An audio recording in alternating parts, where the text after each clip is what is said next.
अक्सर लोग कहते हैं कि जी हमने बगैर मेडिसिन के ही ठीक होना है, और अगर आप बगैर मेडिसिन के ठीक होना चाह रहे हैं तो इंशाल्लाह ये आपके लिए वीडियो फ़ायदेमंद रहेगी। लगता है बाजार के खाने बहुत खाते हो। जी डॉक्टर साहब, मैं ये मेडिसिन प्रिस्क्राइब कर रहा हूँ, वो आप ले लें। अब कोई भी मसला हो तो मरहम से डॉक्टर की ऑनलाइन कंसल्टेशन बुक करो, क्योंकि डॉक्टर से बात होगी अब घर पर। अस्सलाम वालेकुम, डॉक्टर जाहिद हुसैन, हिजामा कपिंग थेरापिस्ट, DHA लाहौर। मैं बेसिकली काफ़ी अरसे से हिजामा की प्रैक्टिस कर रहा हूँ और रोज़मेटिक हिजामा कपिंग के नाम से मेरा सेटअप है। आज हम बात करेंगे हिजामा के साइंटिफिक एविडेंस के ऊपर। और अक्सर लोग कहते हैं कि जी हमने बगैर मेडिसिन के ही ठीक होना है, और अगर आप बगैर मेडिसिन के ठीक होना चाह रहे हैं तो इंशाल्लाह ये आपके लिए वीडियो फ़ायदेमंद रहेगी। हिजामा सुन्नत इलाज है, इसमें कोई शक नहीं कि हमारे नबी अकरम सल्लल्लाहु अलैहि वसल्लम ने जो भी तरीक़ा इलाज अपनाया उसमें शिफा है, लेकिन जो सरकार दो आलम ने तरीक़ा इलाज अपनाया, क्या उसके साइंटिफिक एविडेंस बिल्कुल मौजूद हैं, और मेडिकल साइंस में इसके रिसर्च आर्टिकल बेशुमार मौजूद हैं। तो इसके ऊपर हम आज बात करेंगे, और हम ब्लड डोनेशन और हिजामा के ऊपर भी बात करेंगे कि दोनों में क्या कंपैरिजन है। इसके अलावा जो हम बात करेंगे इस वीडियो में वो जो है हम बेसिक जो इसकी फ़िलासफ़ी है इसके ऊपर भी बात करेंगे, और इसकी टाइप्स और बेनिफिट्स के ऊपर बात करेंगे। तो हिजामा एक माइनर सर्जिकल प्रोसीजर है जो कि रेनल ग्लोमेरुलर फिल्ट्रेशन, जो हमारे गुर्दे का साफ़ करने का अमल के मुशाबा है, और पीप भरे फोड़े की बजरिया इंसीजन उसको ड्रेन करने के मुशाबा है। तो हिजामा बेसिकली जो चीज़ें हम हिजामा के ज़रिए रिमूव करते हैं उसको हम कहते हैं CPS mean positive pathological substances. तो जो ये दो तरह का होता है, एक डिजीज़ रिलेटेड सब्सटेंसेस होता है, एक डिजीज़ कॉजिंग सब्सटेंसेस होता है। तो हिजामा में इतनी वो इफेक्टिव है उसके लिए कि ये दोनों को रिमूव कर देता है।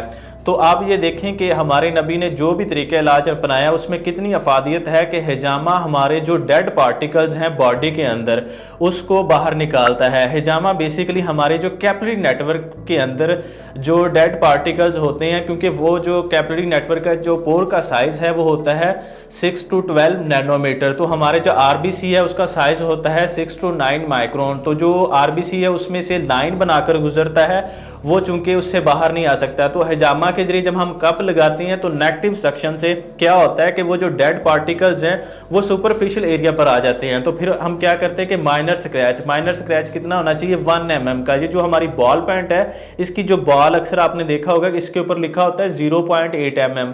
तो हमारी जो बॉल पॉइंट होती है ये 0.8 mm की होती है। हम जो स्क्रैच कर रहे होते हैं ये 1 mm का होता है। तो ये बहुत माइनर स्क्रैच होता है, उसको जो CPS को, जो पॉजिटिव पैथोलॉजिकल सब्सटेंसेस को रिमूव करने के लिए।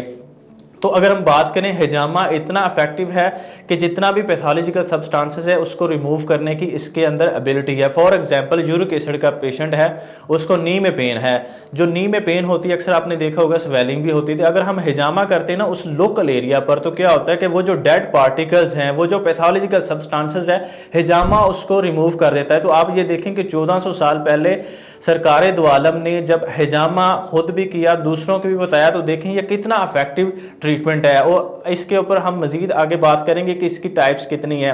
हिजामा की बेशुमार टाइप्स हैं। सबसे पहले जो अफजल है वो हिजामा है, जिसको हम वेट कपिंग कहते हैं, जो हमारे नबी ने करवाया। उसके बाद बारी आती है जी मसाज कपिंग की।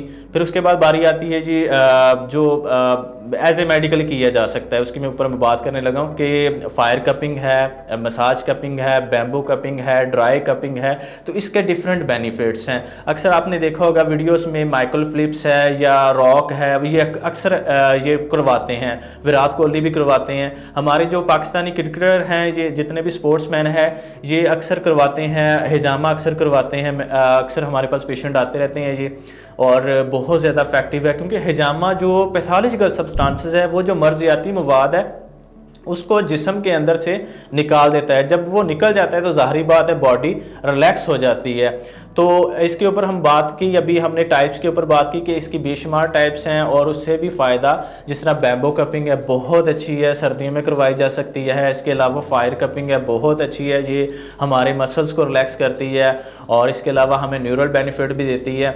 अगर हम इसकी बेनिफिट्स की बात करें हिजामा की, तो हिजामा के बेशुमार बेनिफिट्स हैं। आजकल आपको पता है कि हर कोई टेंशन, डिप्रेशन, एनजाइटी का इशू है, तो हिजामा बहुत ज़्यादा इफेक्टिव है, क्योंकि उसके लिए बहुत ज़्यादा ये फ़ायदेमंद है। यादाश्त का मसला हो या आई साइट का मसला हो।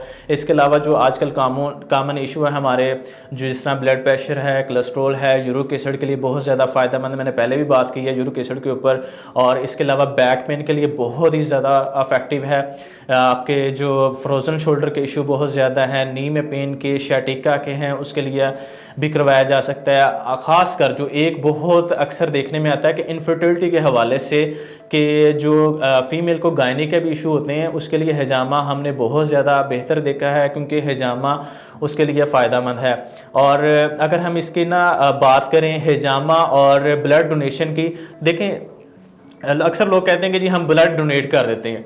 जब हम किसी को कोई चीज़ देते हैं तो अच्छी देते हैं, तो ब्लड डोनेट करने से ये ना समझे कि आपने हिजामा जितना फ़ायदा ले लिया। जब हम किसी को कोई चीज़ देते हैं, चाहे दुनियावी चीज़ हो या चाहे ब्लड हो, तो हम अच्छी चीज़ देते हैं। तो हिजामा के जरिए हम क्या रिमूव कर रहे हैं? Dead particles.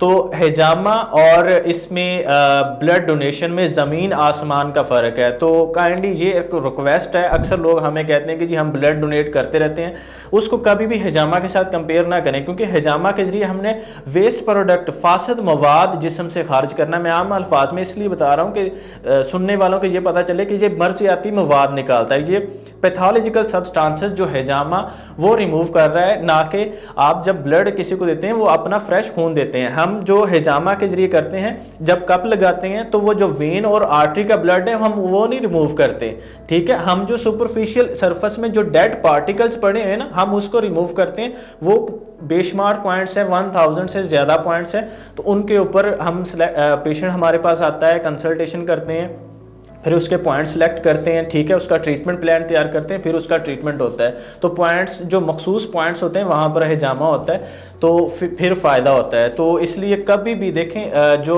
मशवरा होता है ये अमानत होती है, तो अमानत में ख़यानत नहीं करना चाहिए। हमारे ये मिसअंडरस्टैंडिंग बहुत ज़्यादा पाई जा रही है, तो खुदारा इस चीज़ से आप परहेज़ करें।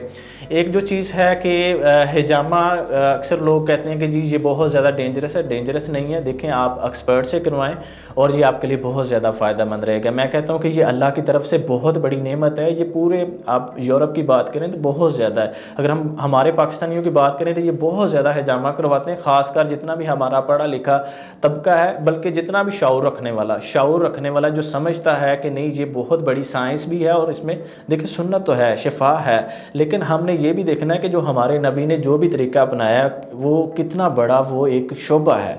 तो अक्सर हमने देखा है कि DHA में हमारे पास बड़ा पेशेंट आता है, इस्लामाबाद से आता है, आउट ऑफ कंट्री से, अक्सर ऑस्ट्रेलिया से भी, USA से भी मैंने देखे, कनाडा से भी देखे। जितने भी इस चीज़ को समझते हैं वो इसको अपनाते हैं। और अक्सर मेरे पास कुछ फैमिलीज़ भी आती हैं, वो आते ही एक बात कहते हैं कि डॉक्टर साहब हमने मेडिसिन नहीं खानी। कोई भी शख्स है वो यही कहता है, बल्कि आपको भी पता है आजकल जदीद दौर है। अगर हम न्यूट्रिशन की बात करें तो इसकी भी साइंस बहुत ज़्यादा है। अगर हम बात करें इसकी फ़िज़िकल एक्सरसाइज की, कार्डियो एक्सरसाइज की, तो लोग कहते हैं कि हम हिजामा प्लस एक्सरसाइज इससे हम मेंटेन कर लें। बल्कि हमारा भी जो ट्रीटमेंट प्लान होता है वो यही होता है कि हमने एक पर्सन का हिजामा किया, हिजामा करने से एक तो उसकी बॉडी की डिटॉक्सिफिकेशन हो गई, ठीक है, ब्लड, उसके बाद फ्रेश खून तेज़ी से बनता है। फिर क्या होता है कि वो जो एक्सरसाइज करता है वो उसके लिए ज़्यादा फ़ायदेमंद रह जाती है और रिज़ल्ट भी ज़्यादा मिलते हैं। अगर वो अपनी डाइट को बेहतर करता है तो बहुत ज़्यादा रिज़ल्ट मिलते हैं। मैंने तकरीबन 70 to 90% ऐसे केसेस ठीक किए हैं कि जो बगैर मेडिसिन के सिर्फ हमने उसकी एक्सरसाइज बेहतर की है, उसकी डाइट बेहतर की है और वो ठीक हो गए हैं। और इसके अलावा जो लास्ट पे हम बात करेंगे कि हिजामा कोई पेन फिल नहीं है और आप कहीं से भी करवा सकते हैं, आप हमेशा एक्सपर्ट से करवाएं, ठीक है। एक जो चीज़ है इसकी अक्सर इसके बारे में कहा जाता है कि ये चांद की 17, 19 और 21 को करवाएं। ट्रीटमेंट का मतलब क्या होता है? ट्रीटमेंट का मतलब होता है फौरी। अब फ़र्ज़ करें कि एक शख्स बीमार है, आज चांद की 22 तारीख है, आप उसका क्या करेंगे? वो बेचारे को इंतज़ार करवाएंगे महीना, उसकी तकलीफ़ को बढ़ाते रहेंगे? तो ट्रीटमेंट का मतलब है फ़ौरी। तो खुदारा इस चीज़ को भी आप मद्देनज़र रखें कि एक शख्स बीमार है, उसको फ़ौरी इलाज की ज़रूरत है। तो अगर हम हिजामा को सिर्फ चांद की तारीखों के साथ कंपेयर करेंगे तो क्या होगा कि वो जो है जो पेशेंट है वो उसकी कम्प्लिकेशन बढ़ती जाएंगी, तो उसके साथ ज़्यादती है। तो सरकार दो आलम ने रोज़े की हालत में भी हिजामा करवाया, सरकार दो आलम ने एहराम की हालत में भी हिजामा करवाया। तो आप देखें ये कितनी बड़ी नेमत है और ये किसी भी वक्त करवाया जा सकता है। अक्सर लोग कहते हैं कि बुध को ना करवाएं, तो फ़र्ज़ करें कि चांद की सज़रा बुध को है तो फिर क्या करेंगे। तो यकीन इन चीज़ों को भी समझें, आप देखें, समझदारी का मुजाहरा करें। ये प्रॉपर एक ट्रीटमेंट है और ये एक बहुत बड़ा फील्ड है।